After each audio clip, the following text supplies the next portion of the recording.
Hi all, welcome back to my channel.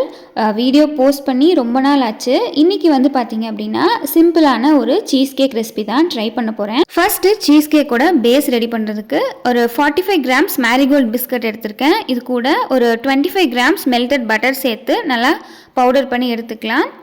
நான் வந்து cheese cake set பண்ணுறதுக்காக cup cake mould தான் எடுத்திருக்கேன். ஸோ இதில் வந்து நம்ம அரைச்ச பிஸ்கட்டை வந்து ஒரு லேயராக செட் பண்ணிக்கலாம். ஸோ இதுதான் வந்து சீஸ் கேக்கோட பேஸு. ஸோ இதை வந்து நான் ஃப்ரீசரில் வச்சிட போகிறேன்.